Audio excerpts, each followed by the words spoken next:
accueillir tout de suite Blanche. Blanche de Richemont, venez Blanche. Je suis ravie de vous accueillir. Bonjour Blanche. Voilà, petit selfie avec Blanche qu'on enverra à Nico Sayagas. Et il sera ravi de nous retrouver. Voilà. Comment ça va Blanche? Prenez un micro. Vous êtes écrivaine, voyageuse, conférencière, philosophe. Que d'identité, mais c'est surtout la voyageuse que je reçois, celle qui va nous parler d'un autre progrès, celui qui est essentiel. Comment ça s'est passé sur le banc? Ah, merveilleusement, c'était incroyable. Devant 86 000 entrepreneurs qui sont là à l'Accor Hotel Arena. C'est important de parler de ça, du progrès, parce que dans vos livres, vous écrivez des très beaux livres. Donc le dernier qui vient de sortir, qui est La fille du désert. Et vous dites notamment que dans le désert, on revient à l'essentiel. C'est ça le progrès. Bah oui, c'est exactement ce que j'ai essayé de dire tout à l'heure, de dire que je pars dans le désert depuis 20 ans, non pas seulement pour fuir le progrès, parce que c'est ce qu'on croit un peu quand même, d'arrêter les téléphones, d'arrêter tout ce qui est en lien avec les écrans, avec la modernité, avec le bruit du monde, mais plutôt pour progresser. Et je pense que le meilleur moyen d'aller dans le progrès, c'est d'abord de progresser. Je crois que la réussite matérielle aide le monde quand elle est le fruit d'un progrès intérieur.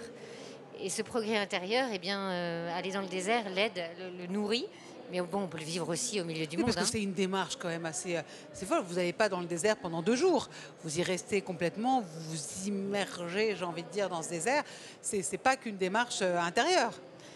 Non, ce n'est pas qu'une démarche intérieure, mais ça reste quand même une démarche intérieure. C'est-à-dire que j'ai vécu des aventures, j'ai suivi une caravane de sel, j'ai vécu avec des contrebandiers, j'ai vécu longtemps avec des nomades dans leurs tentes, etc. Mais à chaque fois, c'était, comment dire, pour nourrir mon âme en fait. Car j'ai la sensation que le seul moyen de, je sais pas, de progresser vraiment, de se réaliser, au-delà de progresser, plutôt de se réaliser vraiment, c'est d'avoir une vie qui est le reflet de ce à quoi on aspire vraiment en fait, le reflet de notre âme. Donc c'est pour ça que j'y vais.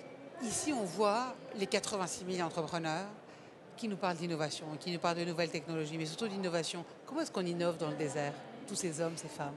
Alors eux, l'innovation, c'est pas trop leur truc. Maintenant, ils ont tous des téléphones portables parce qu'ils les rechargent dans les villages.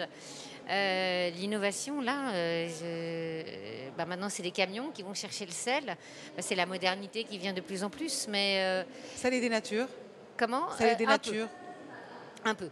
Mais il faut dire qu'il y a de moins en moins de nomades parce que maintenant, la sécheresse fait qu'il y a de moins en moins de nomades. Je ne crois pas qu'ils cherchent l'innovation. Je crois que eux, pour le coup, ils ont envie d'apprendre, ils ont envie d'aller à l'école, ils n'ont pas envie de juste rester avec les bêtes et les chameaux et les chèvres dans leur tente. Mais je crois que la vie dans le désert va disparaître de plus en plus. L'innovation, c'est ça, c'est faire reculer le désert d'une certaine manière. Donc on va vers un changement de paradigme là-bas aussi, notamment parce que ça peut être des nomades qui vont devenir des réfugiés climatiques finalement. Exactement, c'est ce qui se passe de plus en plus. Donc pour eux, non, il n'y a pas vraiment, il n'y a que fuir le désert. Mais innover dans le désert, ça ne sert à rien. Ouais. Il y a juste à savoir lire le ciel, connaître la terre, connaître les pluies et être l'ami du silence. Et ils arrivent à s'adapter en ville ou au village?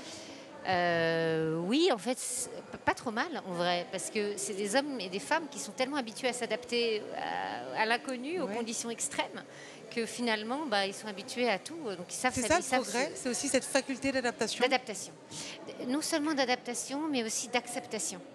C'est-à-dire d'accepter, c'est ce que j'ai dit tout à l'heure, je pense qu'il est nécessaire de d'abord accepter le monde tel qu'il est pour le changer.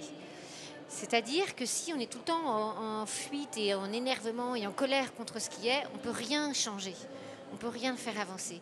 C'est d'abord on voit la situation telle qu'elle est, on l'accepte, et après on voit là-dedans comment on peut évoluer. Vous voyez? Ouais. Donc je pense que cette acceptation, elle fait partie totalement des hommes du désert. Chez eux, ils disent Inch'Allah. Quand j'étais au milieu du désert et que je leur disais, vous venez me chercher demain, ils répondaient Inch'Allah. Je dis, attends, pas Inch'Allah. mais en vrai, qu'est-ce qu'on en sait? Ça vous ressource d'être là-bas? Ah oui. C'est ça, c'est ce que disent les proverbes africains. C'est aussi écrire pour vous, c'est le voyage de soi à soi en passant par les autres? Oui, ça me ressource d'être là-bas, mais je pense que maintenant, je peux partir aussi dans le désert sans partir. C'est par le silence qu'on peut rester aussi dans le désert. C'est par le silence, par la vie en pleine nature, par...